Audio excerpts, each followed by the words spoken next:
Hey guys, Jim Collector here. Thanks for coming along to another unboxing and review. Today we have something pretty awesome. We have the Hot Toys Green Goblin from No Way Home. But for me, this is from Sam Raimi's Spider-Man. Absolutely cannot wait to get stuck into this piece. This is one of my all-time favorite classic villains. So without further ado, we're going to get stuck right in. Alright guys, so let's check out this box art. Spider-Man No Way Home Green Goblin Deluxe Edition, and this is a really nice piece of artwork on the front as well. You got Green Goblin down the side, a lot of information on the back, and a nice kind of picture of Green Goblin from No Way Home itself. More on this side, and I really love this kind of matte to gloss kind of finish that they have on these boxes. I almost want to display just the box. Right, so this slips off. There we go. And then you have pretty much just a standard, what do I call this? Like a window to the figure. So there you go. You can see the Goblin, everything he comes with. Now, full disclosure, I have kind of opened this up, popped the batteries in the glider, and I've taken off a lot of the plastic and a few kind of annoying bits just to kind of make this process a little bit easier. So here we go, we slide this on out. I'm going to try and just do this nice and smooth. And there we go. And there we can see the Goblin and his glider. Cannot wait to see more about this glider. It looks beautiful. But let's get this clamshell off. There we go. Lifting each corner. It's on quite snug, not going to lie. And there we are. Now we can see all the pieces. So, I think first we might take a look at the Green Goblin. Why not? That's what we're here to see, and that's what I am pretty excited about. Okay, so first in hand, let's try and get this a little bit focused. There we go. First in hand impressions are really good. Love this helmet sculpt. Very nice, and it looks a lot like the Sam Raimi piece. It's kind of I'm not sure what's called this fabric. I'm not going to lie. The one thing I don't like is, if I can show you, is this sleeve. It really bugs me that it's kind of not tapered in there. It just kind of looks like he's wearing a long sleeve t-shirt. But let's have a look at a few of his accessories while we're here. Starting with the Norman Osborn or the Defoe head sculpt.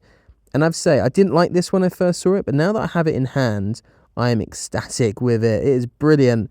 Yeah, you pop that off and you can see his movable eyes, which I probably will not touch because I always mess them up and I can't get them back looking just right. You can barely even see that seam there, but a beautiful head sculpt that we'll check out again later. And for now, let's have a look at the glider, which is almost like a second character in and of itself. This is I just love this glider, man. Look at it. So it does open up like that. It's got a lot of mobility, I would say. Mobility? That might not be the right word. Really nice paint works here. Love the blue. Moving on to the next piece, we have the, if I can get it out, we have the display base, which is, again, standard Hot Toys fare on this. Nice finish to it. We've got a bit of matte, got a bit of gloss. You can see the Goblin, No Way Home. And yeah, very nice to see. Popping that back in. Next we've got, if I can get them out. So, alright, okay, so this comes with two flight poles and obviously a waist grabber. So it's got two flight poles. The shorter one is for the glider, and then the longer one is for the Goblin. There is an attacher for the two as well, that kind of work together. So this is the alternate neck piece that you have for the head sculpt here. So you just kind of slide that in and then it should just pop onto the figure. Right here you can kind of see how it goes. So that would replace with the head sculpt one, just like that. Magic. All right, over here we have a set of hands, your standard set of, I'm pretty sure most Hot Toys come with 4 hands these days. And over here we have, if I can get one of them out, the pumpkin bombs. Let's kind of zoom in on this. Ooh. Nice metallic finish. I'd like good green paint in here. These are pretty standard. These didn't blow my mind, but you know, obviously great to have. What we'll do now is we will have a closer look at the figure and looking at the details. See you in a sec. All right, ladies and gents, the moment we've been waiting for. The Green Goblin is in hand and it looks gorgeous. Love this head sculpt. You can see that kind of mesh inside where you can almost see his mouth through it. A good amount of movement on the head, a lot of swivel. It can look up, he can look down, he can tilt his head menacingly to the side, as we like to see. Really nice paintwork on his overall body. It looks fantastic. I like how it's shiny. Love the details you can see down here, which also follows down into the leg. Very nice work that they've done. They put a lot of effort into this suit. You can see, the only thing here is you can see that seam line, but you're not going to be looking at the back of the piece anyway, let's face it. This bit is velcroed on. And again, another thing I don't love is the bottoms of the trousers. It looks a lot like a trouser. I don't know if it was like that in the film. Maybe it was.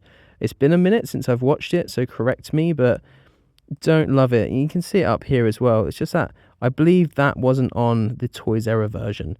So that's the one thing that is kind of letting us down. Good double bend on the elbow right here, which is good. So it's got mobility there. Pretty much a double bend on the knee now. Which is good.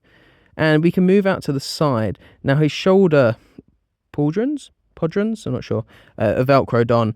But that does mean that when you move the shoulder around, it does kind of get caught a little bit, which is a bit frustrating, but what can you do? So yeah, you can only move the arms about to there. So you can see that podron getting in the way again. A little bit frustrating, but it is what it is. I suppose for design, you have to sacrifice certain elements. Quick thing to mention, the backs of the legs and also the arms, these two little stripy bits, they do kind of get stuck together, which is a shame. But what we're going to do now is we are going to swap this piece for this, and I'm going to kind of show you how easy or difficult it is. So this is my first time trying, so you just kind of pop off the head there, and then you've got to kind of pull this bit out. So I'm going to take the pauldrons off. I'd recommend you do the same just to make it a little bit easier. And then this is velcroed down, so you've got to detach it from underneath the chest plate like so. Detach it all the way around, and then you have to pull this bit off like so. And then you can see it's got a peg inside there. You can see all the velcro around. All you do here is now you just switch these pieces around. It's probably easier to put the neck piece on first, so it's hard to do this on camera. So you slide it under the chest piece, and then you kind of pad it down on the back just like that, and it sticks in place pretty easy. It can be a bit fidgety. It's definitely going to be easier without trying to worry about doing it on camera. And then you just pop the head sculpt in, click it into its peg like so, and there you go. You have switched out the head, put the pauldrons back on. Again, I'm probably butchering that. They're probably not called pauldrons. The shoulder things, put them back on. Try and get it the right way around as well. I was a bit confused there. And there we go. That's what he looks like with the head sculpt on. God, I love this head sculpt. I wasn't sure about it. I've said it already.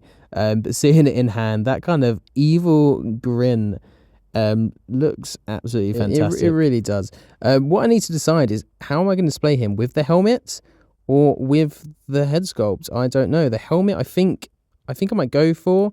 But that head sculpt is fantastic. What we're going to do now is we're going to quickly, we're going to check out the glider. See you in a sec. All right, the glider. Look at this beast. Technically the first vehicle I've owned from Hot Toys, I'd say. This definitely counts as a vehicle. Guy, it's sharp. It's pointy. It's very sharp here. Be careful around small children with the pointy bits. But absolutely lovely metallic paintwork. Look at it shine on the bottom there. You can see it on the top as well. You can see kind of the hole. There we are, where the peg goes into. This removes, you can see the battery pack, and it's got a really nice lighting effect. Absolutely love this. So well done. Obviously, the Hot Toys batteries, they've dimmed a little bit already, and I've only played around with this for a short while. It's a bit fidgety trying to sort that out. But yeah, so they've already dimmed a little bit. So I don't know, I might look into getting some sort of USB power source for this down the line. But they can be quite expensive. I'm just trying to get that back on the battery section. There we go. All right, so the actual glider itself does have some points of articulation. So they open up quite a lot to the side. Looks a bit like a TIE fighter now from Star Wars. You do have these metal bits inside the plastic as well, which work as the pistons.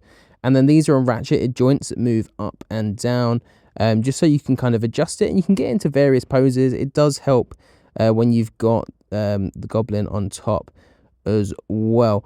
So looking down, you've then got these kind of foot straps, foot holders, which do also again move side to side, which is a real bonus from Hot Toys. They've done a great job. This flips open so you can put his feet in. But yeah, that's the glider. Down here is where you can put some pumpkin bombs. You can have them visible, and then you can just slop this right back on. All right, so what we're going to do now is we're going to get the Goblin out, and we're going to do a few poses with him. So I'll see you guys in just a moment. Pose number 1. I thought I'd start with the head sculpt on. Love this pose. This is him obviously just kind of looking into his helmet. He's got that kind of mad grin. Now this is a good pose if you're a bit worried about stressing out the suit a little bit. I've obviously got quite a sharp bend on his left elbow, which could cause a bit of damage over time, but the rest of the suit is pretty much safe. So this is a safe pose. You've got the glider in the back as well, angled down, so you get a good shot of the glider. But look at that head sculpt. It looks fantastic. One thing I should have done here is, as I adjust the camera, is I should have just adjusted his eyes a little bit so they were angling down towards a head sculpt, but towards the mask. But this is a nice pose if you want to do something a little bit different and you want to incorporate both the Norman head sculpt and also the mask as well. But what we're going to do now is obviously we're going to get him onto a pose on the glider. So stay tuned and we'll see what that looks like. All right, glider pose. Now, because he is limited in articulation with the suit, and because I don't want to damage it too much, this is about as articulated as I can get, and that's the most bend I can get in the knee.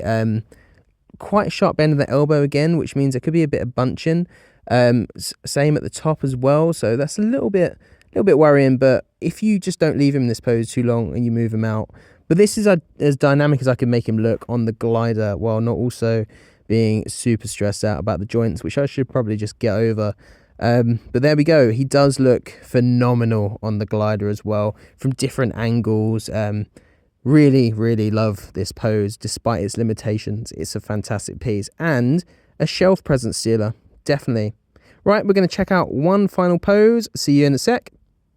And here we go, our final pose for the day. So, all right, my inspiration with this is at the end of the film where Goblin is kind of having a chat with a beat up poor Toby Spider-Man. He's kind of leaning on the side, chatting to him in a kind of casual, relaxed pose. So that's where this idea comes from.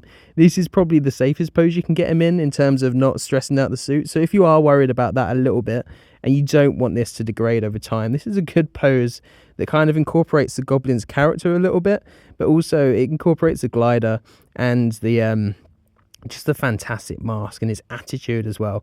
You know, this was going to be a throwaway pose, but I actually quite like this one. All right, so the figure itself, I'm going to give this I feel like I'm saying 7 a lot. I'm going to give this a 7 out of 10.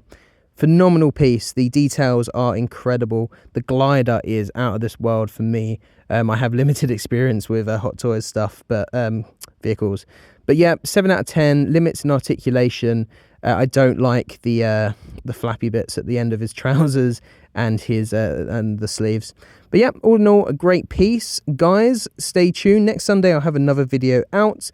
Hope to see you there. This is Jim Collector saying peace out, and I'll see you again soon. Bye now.